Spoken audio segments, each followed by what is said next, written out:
Alright guys, so we got our model blocked out, we got our essix tray sucked down. I'm going to go ahead and walk you through cutting an essix retainer. Number one, always wear your protective gear. I've gotten stuff flung in my eye. I wear my mask because there's little particles that will get in your nose, and there's a really fine dust that comes out when you are cutting these. And I'm trying to find out the best view here to do this, since I'm gonna have to use both hands. Wear your glasses, wear a mask, wear a gown, because you're gonna have a lot of fine particles in the air. So these are the burrs that I use every time I make an essix retainer. Sometimes I use that. This burr is the one that I use for pretty much the entire retainer. Sometimes if it's really narrow right here, I have to use the smaller cutting wheel, which is this guy, so that I can fit in here to cut it off, because sometimes this one is just too wide in diameter to get in here, and you can see how easy it is to really just kind of gouge and destroy the retainer. These are going to be for polishing. I always use this one, which I'm going to go ahead and throw away and get a new one, because that one is just not looking too hot. So it comes in this box here. This is like my favorite burr ever, because you can do so much with it, and it feels nice and it looks fluffy. So that's what it looks like when it's brand new. This one really can just go in the garbage too. Bye. Alright, and this one is the medium. Let me see if I can, let's see what's in here. This one doesn't have anything written on it. Nope. Actually, yep, that's it. Okay, so it's a little bit lighter. This one's more of a, it looks black in the video, but it's actually kind of more maroonish. And this is more of a tan brown color, and it's, you'll be able to feel the difference. This one's super thick. I don't use this one a ton, but every now and then if I have a real fuzzy edge that I just can't get off, this one's really good to just get the rough fuzziness off, and then I'll go over it, get over here, with this little guy, and this one's just really good. Alright, so now that we have our 4 burrs, this is the other one here that I always use to go back in and just bevel everything really nice, and I'll show you that in a minute when we get to that part. So to start, I'm going to go ahead and turn this thing on, and usually at about, I don't know, an 18 sounds good to me. That's what I'll use to, with this burr first, to cut this apart. Alright, now to figure out how in the world I'm going to support this. Bear with me, guys. I need a tripod. Alright, I don't know if I can work like that. Let's see. We'll give it a shot. Alright. I may need to back this up so y'all can see better. Yes. Nope. Nope. It was good. No, it's not. Alright. Maybe we're good now. If it would just focus. Yes. Okay. So I am basically going to need to move my phone again. Let's try that. That's gonna do it. Okay. Sorry guys, we're learning together. We're learning together here. Okay. Now we can do this. So I just basically am going to cut above where the gum line is, all the way around. And I'm going to trace that all the way around the whole thing. So we'll go ahead and start doing that. And you want to cut it all the way into the stone just to make sure you have the plastic cut all the way through. So once you get to see little dusties come out from the stone, then you know that you've made it all the way through. So I will come into the lingual. I know it's probably hard for y'all to see in this video. I'm trying. I'll have to use that smaller one to come around the inside because it's a little bit narrow.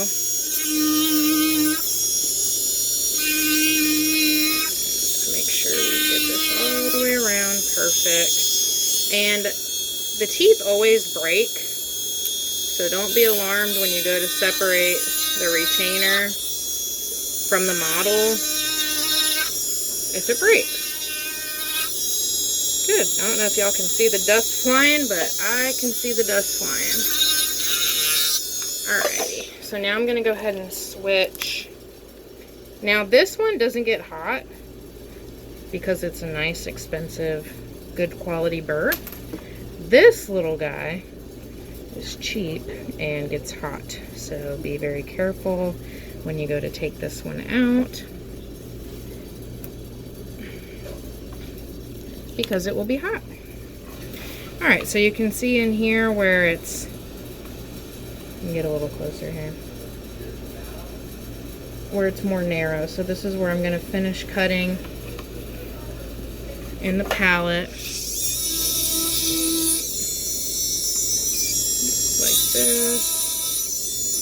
And make sure again, you also want to make sure when you're cutting that this bar isn't rubbing across the incisal or the other teeth, because you'll just burn a little hole in a spot of the retainer that you don't want to hold. Alright, I think we're good. So next I use the end of this lab knife as an elevator, and I'll just come here to the distal part of the tray, and you can see I flex that up a little bit. And same thing on the other side. I'll get it under the ledge and I'll just flex that up a little bit. I try to evenly distribute the pressure. Whoop, there it goes. Because if you just try to yank it up from the one side, you can actually crack the retainer. So just be careful. And we did so good on this one. Well, no, it cracked. We cracked some teeth.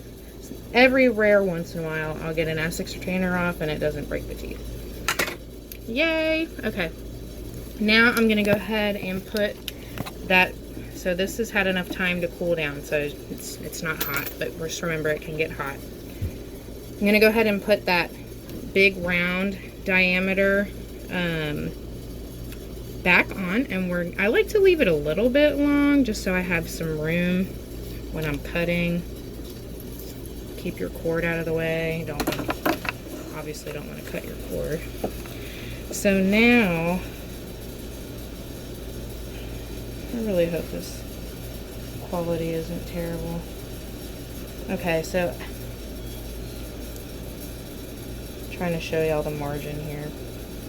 So what I'm gonna do now, it's gonna leave the edge rough. Right now it looks pretty smooth, but I'm actually gonna go in and start carving into the outline of the margin on this tray.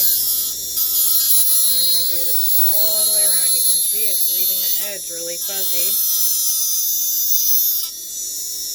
So I'm gonna just start cutting that nice little scallop look. Now this is the side that has the wisdom tooth, and I'm just gonna go right ahead and cut that wisdom tooth off. We don't need it. That guy doesn't need it either. And apparently he wants to keep it. Be careful not to scallop your hand. Doesn't feel very nice. Now that blue burr that you saw, that I showed you, is what you're going to come back and you're going to feather with that one. This one's just going to do your initial carving because it cuts quick. The blue one cuts but not like this one. Also, leave your speed, you know, at the 18, 19, 20 level for this part. If you have it too slow, the tray will pull as you're cutting, and you can drag the burr too deep and then mess up your retainer. You don't want to do that.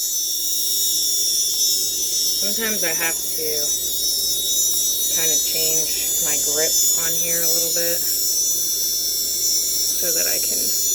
Now you can go both directions. You can, what I mean by that is you can carve backwards away from you. You can carve distally or medially, which is nice. So you can drag it frontward.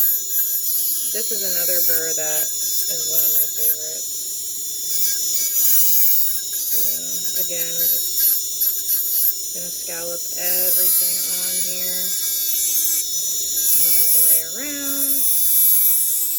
Trying to do this quickly so that you guys don't have to be bored to death watching me cut this tray on the entire video.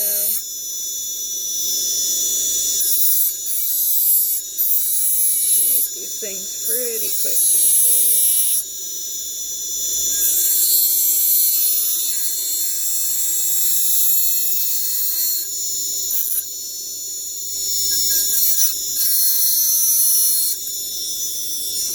Almost done with this part. The next part is just going to be feathering and polishing, and then it'll be done. Aside from cleaning it, it'll be finished. Okay, perfect. So everything's real fuzzy. That's okay. We're going to clean all that up here in just a minute. Turn this off. I'm going to go ahead and switch. Remember, this burr doesn't get hot, so you can pull it right off. I'm going to switch to this one. It's the blue rubbery one with the little yellow circle. Real scientific name there. Blue rubbery one with the yellow circle. And I'm going to leave my speed on about a 19 still, so I'm not going to mess with that yet. Now, let me dust my phone off a little bit. I can see some. Try to keep this video as clear as possible. Alright, let's see.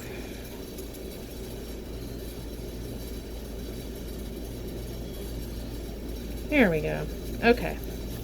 So now I have this blue one on, and this is where we're going to come in and actually start doing some feathering and fine-tuning.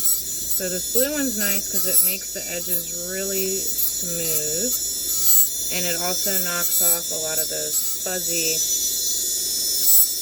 edges from cutting it with the diamond acrylic cutter. And even if there's still some fuzzies on there, you know, a lot of times you can grab the bigger chunks and they'll just pull right off. But that awesome little fuzzy burgundy black colored burr we're going to use at the end, and it's going to polish that stuff off even more perfect and leave a great finish.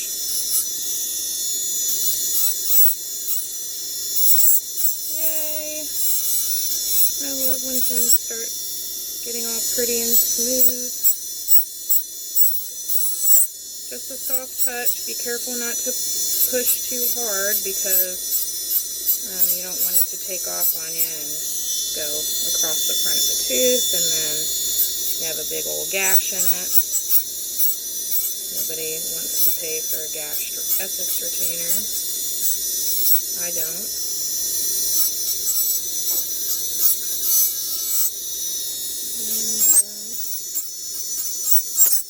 Like that. That's what you don't want. Luckily, it didn't go running across my tray. Hopefully I'm not boring y'all to death either. And hopefully you guys can see what I'm doing. I will come in and kind of check from the interior side to make sure there's no fuzzy stuff on the interior. Come in and get that a little bit nicer there. it's not digging into the gum tissue, especially where we cut the wisdom tooth off. Have a nice smooth transition.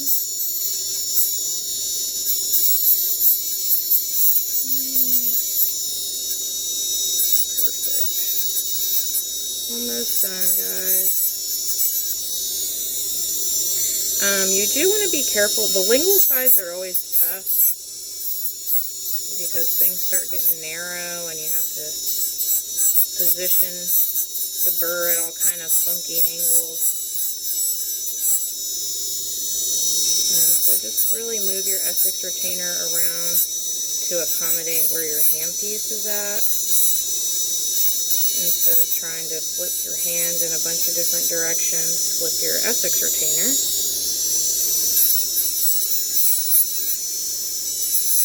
Almost got all these fuzzies off, and then we'll go back over this in just a second. It helps to take the air blower and kind of blow everything off, just so you can really see what is left here. So you can run this quickly along the edge, knock off some of those bigger chunks of fuzzy pieces, but I mean, this is already pretty much done. And of course, feel all the edges with your fingers. If it feels rough to your fingers, it's obviously going to feel rough in the mouth, rough to the tongue, rough to the gums.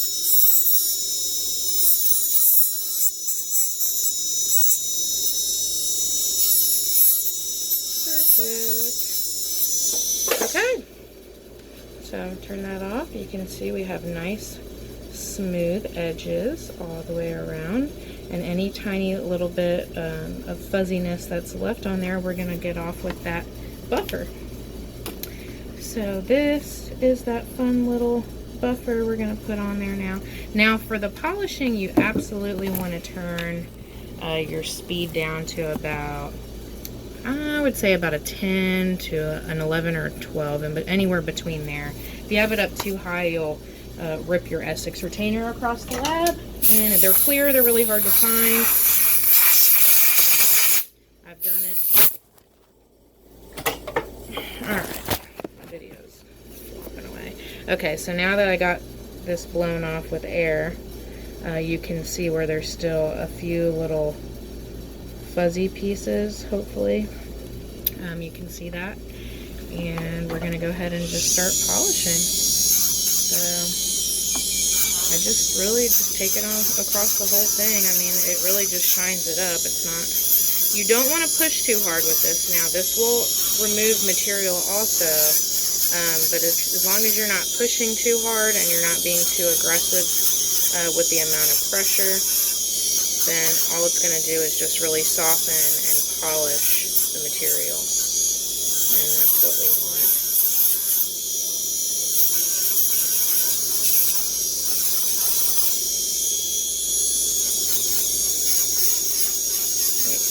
It looks a little bit frostier.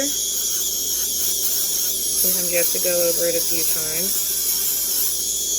And then, of course, after you're done buffing the whole thing, you want to give it a good scrub with soap and water. I have a baggie over the right of the sink that's labeled sterile appliances only. The only thing I use that toothbrush for is brand new made appliances that I'm washing. Nothing that has been in a patient's mouth is used with that toothbrush.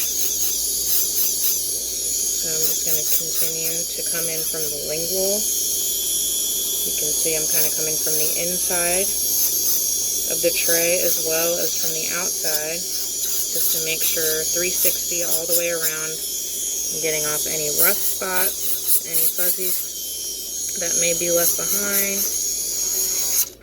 Whoop. Didn't go too far. Good. If you have your speed up high, it will like slingshot across the lab.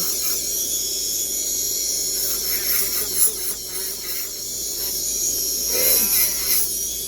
So when y'all are super bored at home or laying in your bed at midnight and you can't go to sleep, you can watch my boring how to make an essix retainer video. I'm sure it will be the highlight of your night. Be sure to like and subscribe. I'm just kidding, guys. Yep, I'm in the lab by myself, having a conversation alone. Alrighty. Super nerd over here. But this thing is looking really nice. One little corner here, I don't like it. Sometimes you might, after polishing, see a spot that you need to go back and touch up with that little blue feathering burr. Just go ahead and do it and then polish over it again when you're done. I'm just really double checking for any areas that may still have a little fuzzy spot on it, but it looks great. Alright, move over here to the sink. I am going to blow this off one more time. Sorry, that probably sounds horrible on the phone. So up here, sterile appliances only. Just going to scrub it with some soap and water. This is not as easy as it looks to try and make a video. I just get some of this antibacterial soap and I really just scrub it out. Nobody wants a dirty essix retainer. So also disinfectant. And just rinse it out.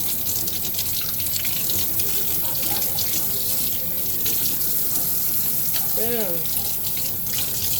Beautiful. I'm going to run over to the air blower again one more time, but you can see how pretty and shiny it looks now that it's been cleaned.